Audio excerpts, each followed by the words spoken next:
Hello student, today we learn about a very interesting poem. The poem name is The Vet. The Vet means veterinarian doctor. Vet is a short form of veterinarian. Uh, Before start a poem, I ask you some question. Where do we find all animals? Okay. Next question.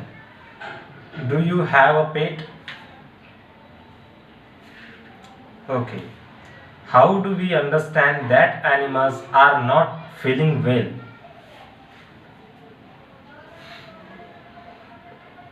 Next question. Who gives medicine treatment to the sick animals and birds? Okay. How do we help animals and birds? Okay. So let's start the poem. The vet. The vet means veterinarian doctor. Vet is a short form of veterinarian doctor. A doctor for animals and birds.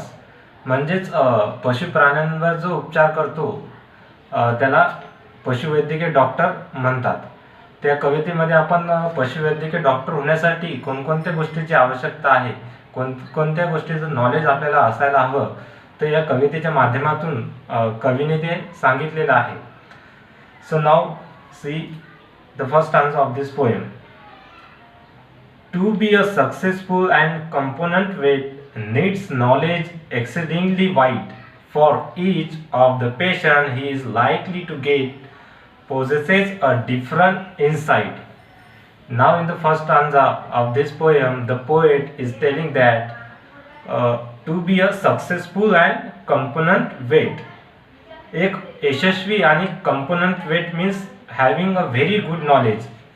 म्हणजे तुम्हाला त्या क्षेत्रामधलं अतिशय सखोल ज्ञान असायला हवे. तुम्हाला जर पशुवैद्यकीय डॉक्टर बनायचं असेल तर तुमच्याकडे फार मोठ्या प्रमाणात पशु प्राण्यांविषयी माहिती असायला हवी. For each of the patient he is likely to get possesses a different insight. म्हणजे तुमच्याकडे येणारा प्रत्येक प्राणी हा वेगवेगळा असतो, त्याची शरीर रचना ही वेगवेगळी असते. त्यामुळेच प्रत्येक प्राण्याची शरीर रचना, त्याचे जे लक्षण आहे, त्याचे जे विषयी आपल्याला माहिती असायला हवी. एक कंपोनंट डॉक्टर, एक सक्सेसफुल डॉक्टर होण्यासाठी पशु प्राण्यांची अतिशय सखोल माहिती तुम्हाला असायलाच हवी. Now next stanza of this poem.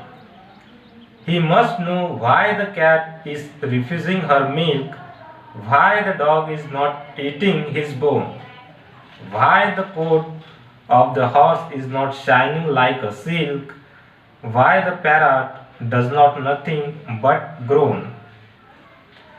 Next stanza of this poem, the poet is telling that he must know why the cat is refusing her milk. मांजर दूध का पीत नाही आहे ते डॉक्टरला कळायला हवे.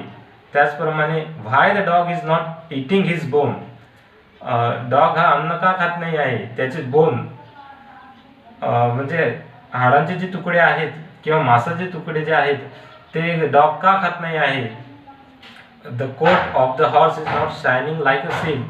हॉर्सचे जे मानेभोवतीचे जे केस आहेत तर ते एक सिल्क सारखे का चमकत नाही आहे. A parrot does not nothing but groan. पोपट हा चांगला आवाज काढत नाही आहे आणि तो ग्रोन करत आहे. म्हणजे तो साऊंड ऑफ पेन, म्हणजे त्याला कुठेतरी वेदना होत आहे असा त्याचा जो आवाज निघत आहे. तर या मागची जी कारणं आहेत हे व्हेटेरिनेरियन डॉक्टरला कळायलाच हवे. Now third stanza of this poem. Why the duck and the chickens are failing to lay, why so faint the canary bird sings, and if he is called to the Jew he must say an incredible number of things. The third stanza of this poem, the poet is telling that why the parrot does not why the ducks and chickens are failing to lay. Ducks आणि chickens, बदके किंवा कोंबडी हे अंडे का देत नाही आहेत. कॅनरी बर्ड्स जो आहे तो कॅनरी बर्ड्स गाणं का गात नाही आहे and he is called to the Jew, he must say an incredible number of things. काही वेळा पशुवैद्यकाला मध्ये बोलवण्यात येते. काही प्राण्यांना आजार झाला असलेस तर त्यामुळे पशुवैद्यकाला बोलवण्यात येते.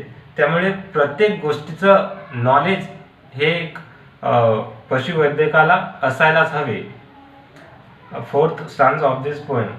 If the lions catch a cold, if the zebra getting old, if the centipede has trouble with his feet, if the hippo feeling ill, if the bison got a chill, if the Arctic fox is suffering from heat. The veterinarian doctor must know that lions catch a cold. Zebra getting old. Zebra हा म्हातारा का होत आहे. सेंटिपेड म्हणजे एक सेंटिपेड म्हणजेच गोम, ते ट्रबल विथ हिज फीट, तिच्या पायांना काय इजा झालेली आहे. Hippo feeling ill. Hippo means गेंडा, तो आजारी का आहे. Arctic fox is suffering from heat. Arctic fox म्हणजे बर्फामध्ये राहणारी एक लोंबडी, ते एवढ्या थंडीमध्येही ते गरम का करत आहे. तर त्या मागची कारण एका पशुवैद्यकाला असायला हवी. Next stanza of this poem. If some virulent disease has attacked the chimpanzee, if the tortoise hasn't stirred for several years, if the bears too full of burns, if the cobra eats her sons. In this stanza of this poem, the poet is telling that एखादा संसर्गजन्य disease हा चिंपॅन्झीला attack कशामुळे झालेला आहे. त्याचप्रमाणे अनेक वर्षापासून एकाच ठिकाणी कासव हा का राहत आहे, तो हालचाल का करत नाही आहे.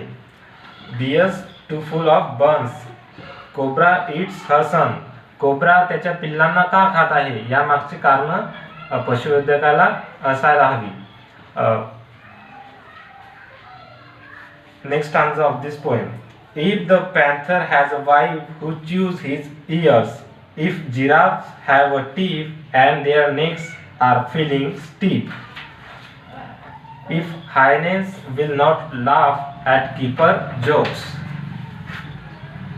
if the monkey pinch his tail, if the rhino looking pale, if the elephant eats paper bags and chalks. In this stanza the poet is telling that monkey pinch his tail, rhino looking pale, elephant eats paper bags and chalks.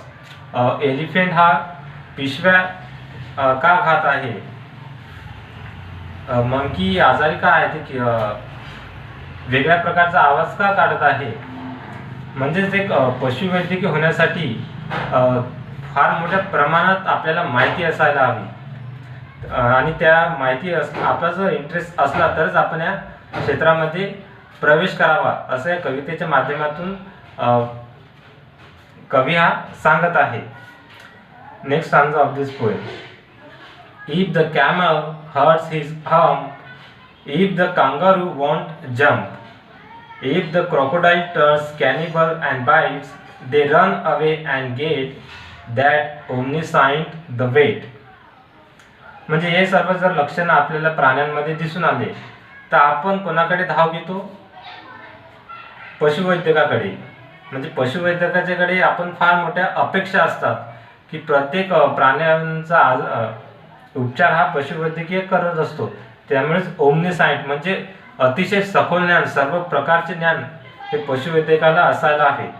आणि last stanza of this poem, the poet is telling that profoundly I pity the vet who must learn such a very great deal for his pay. My son, I advise you most strongly to earn your living an easier way. Don't attempt to attain the zoological crowd. A far more advisable plan. It is called yourself doctor and so be allowed to treat the illness of man. कवितेच्या शेवटच्या स्टांजामध्ये कवी त्याच्या मुलाला suggestions करतो की मुला तुला जर खरोखरच डॉक्टर व्हायचं असेल तर तू डॉक्टर हो, पण डॉक्टर होण्यासाठी या सर्व गोष्टीचे अतिशय सखोल माहिती तुला घ्यायला हवी, या सर्व गोष्टीविषयी तू जाणून घ्यायला हवे, तरच तू या क्षेत्राकडे ये. My son advise you must strongly to earn your living and easier way. तुझ्या रोजच्या ज्या पैसा मिळवण्यासाठी तू या क्षेत्राकडे येऊ नको.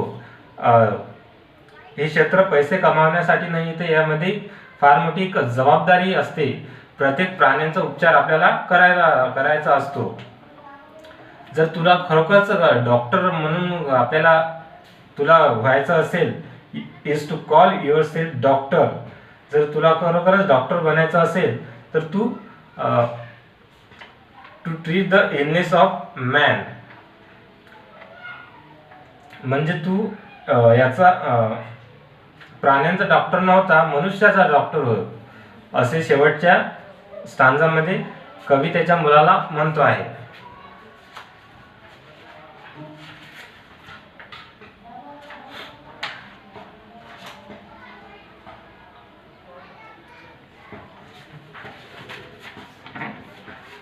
तर आज आपण पाहिलेली आहे कविता the vet. The vet means veterinarian doctor, पशुवैद्यकीय डॉक्टर. पशु प्राण्यांविषयी अतिशय सखोल ज्ञान आपल्याला असायला हवे, तरच आपण या क्षेत्राकडे यायला हवे, असे कवी या कवितेच्या माध्यमातून एक सजेशन देत आहे.